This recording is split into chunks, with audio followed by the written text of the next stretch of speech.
Exaltation is considered the highest strength a planet can attain.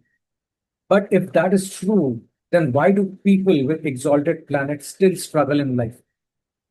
Why do exalted planets sometimes fail?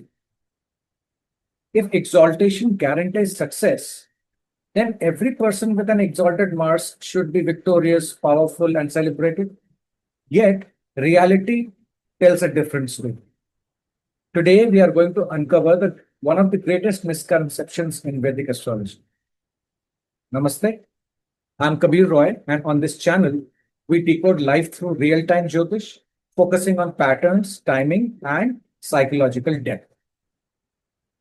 See, the strength of a planet is never judged by a single fact. Authentic Jyotish evaluates planetary power through multiple layers, each revealing a different dimension of its influence. To understand a planet accurately, we need to examine it in different ways. The dignities of planets like exaltation, debilitation, own sign, planetary friendships, all these need to be examined for specific reasons. The Shadbala, or the six-fold quantitative strength that measures the planet's actual capacity to deliver results, is measured for something else. Then the house placement, or the Bhava, how the planet is operating in that particular house, the area of life where its energy manifests. That needs to be looked into in a different manner. The aspects and the conjunctions, they are the influence that enhance or distort the expression of the planet. We need to examine that. Then the nakshatra placement, the psychological and the karmic blueprint, we need to examine that. The divisional charts, especially D1 and D9, the outer manifestation D1 versus the inner strength D9 needs to be understood. Avasthas of planet, the operational state of the planet needs to be understood. And of course, the dashas and transits, the timing that activates the results need to be understood. Now, each of these represent a different type of strength. Some indicate potential, others capacity, and some determine timing. Now, amongst these dignities, that is whether the planet is exalted or debilitated or in own sign, is just one measure. It's very important, but it is never absolute. That's the catch. So the exaltation of any planet represents the highest expression of that planet's energy. It's very comfortable over there, can give all its results. It signifies excellence, refinement, and peak potential. However, an exaltation is not a guarantee of success. It is a concentration of energy. So when energy becomes excessive without harmony, it creates imbalance. Exaltation will provide the power to the planet, yes, but it will not provide perfection that comes from other factors. Now, let's take an example.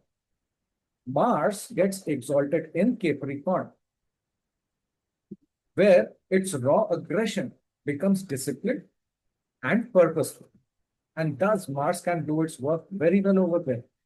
Now, here, Mars transforms into a strategic warrior.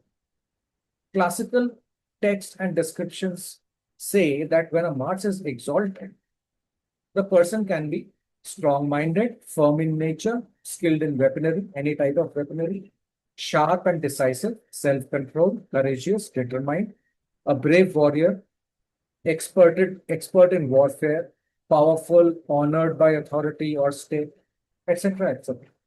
There are a lot of good things which happen when Mars gets exalted. Leadership comes out. Now, this Mars right here is operating at its highest potential. Discipline strength aligned with action. Now, when you look at the planets, you know that the planets have their elementary energy, right? Exaltation also amplifies the planet's elemental energy or tattva. So, Sun and Mars, they are both fiery planets. So, when both of them are exalted in a chart, the Agni tattva or the fire in the native's body life increases. This enhances ambition, leadership, and courage, but may also lead to impatience, ego conflicts, and relationship challenges. Moon and Venus, soft planets. Now, when Moon and Venus are exalted, emotional purity reaches its peak. Such individuals, they will possess profound sensitivity and compassion. However, others may struggle to understand their emotional depth, and they would be giving so much that they might often feel that they are being misunderstood or used. So the exaltation not only magnifies brilliance, but it also magnifies the intensity. Now, here's another point. See, to truly understand exaltation, you just cannot look at the Rashi chart or the D1 chart.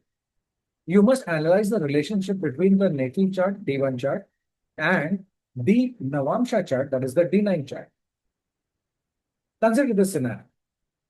Mars is exalted in the D1 chart, but the position says it goes into debilitation in the D9 chart. Now, externally, in this case, externally, the individual appears very powerful, confident, and assertive. Internally, however, he or she may struggle with self-doubt, suppressed anger, or emotional unrest.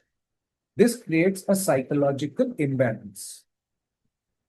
So what happens is there will be different effects across different life stages.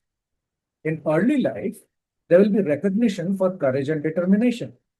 In the middle years, the person might see conflicts in relationships and authority struggles. In the later years, growth through self-awareness and refinement. This demonstrates that true strength requires inner and outer alignment both. So D1, Rashi chart is the outer alignment, and the D9 is the inner alignment. Now, here is a subtle spiritual insight. See, in the deeper traditions of Jyotish, planetary energies are also linked to divine cosmic powers. Now, these are symbolically understood through the wisdom of Dasa Mahavidyas. Each planet represents not just an event, but an evolutionary lesson, and the Dasa Mahavidyas form the root from where the power comes. When exalted, energy can become excessive or misaligned, and life compels us to refine and elevate. If the planet does not have power or it is in a debilitated state, then Dasa Mahavidyas give all the clues of how it can be fixed or what can be done to get the real results, what it should perform. So why do exalted planets fail? Because their results depend on three essential pillars: alignment, timing, and balance. Alignment is the harmony with the rest of the chart, including D1 and D9. Timing is the activation through Dasha's transit and other factors. And balance is the equilibrium of elements, aspects, planetary influences, etc. Now, when these three are working in conjunction, only then a planet, if it is exalted, will give the exaltation results. Otherwise, it might not be able to give you the full exaltation results. Now you get it? This is how you have to think and understand as why something is happening if it's happened. Even the strongest planet cannot deliver results or its highest promise if these three things don't align. Remember this powerful truth. Exaltation will give you power, but without alignment, timing, and balance, even the strongest planet can fail. Now, if you wish to learn more and deeper astrology, the real patterns behind it, beyond textbook definitions, and decode real life patterns, please do consider joining our upcoming course, Jyotish Aarambh. The details will follow soon. But in the meanwhile, if you have found this insightful, please do like, share, and subscribe. And I'll see you in the next video. Bye-bye.